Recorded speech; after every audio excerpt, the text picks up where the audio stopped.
umeokoka, lakini hata ukisikiliza neno la Mungu haufanyangi vile neno la Mungu limekuambia ufanye. Amen. Kama utasikia the word of God na haufanyi vile neno linakuambia ufanye, imesema ya kwamba unajidhuru wewe mwenyewe. Unajidhuru wewe mwenyewe, maana ukipimwa na kipimo cha neno la Mungu haoni upendo wake kwako. Bwana Yesu asifiwe. Nimesema listen to my instructions, na hapo tumeitwa wana. Wana wangu, sikilizeni maagizo yangu. Kwa sababu ukipata maagizo, unajua tunaendelea kusoma na nitaenda kwa hiyo next point.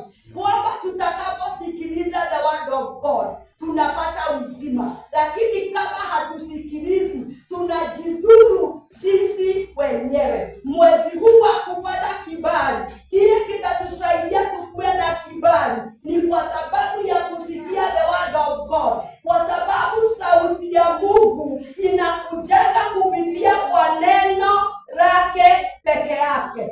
Amen. Tunampatanga Mungu kupitia kwa neno lake. And this is why anasema signs and wonders zitaambatana na neno lake. Mahali miujiza inafanywa na inafanywa na watu hawajasomewa neno la Mungu ama hawaja act upon the word of God, ni fake miujiza.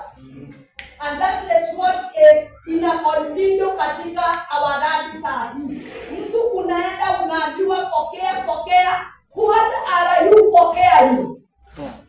Umesomewa the word of God. Na hata kama umesomewa, umelichukua neno ukaliweka katika matendo. Kwa sababu huwa tunamdai Mungu kupitia kwa neno lake. That is why tunasema neno lako limesema. Maana hawezi kuenda contrary to his word.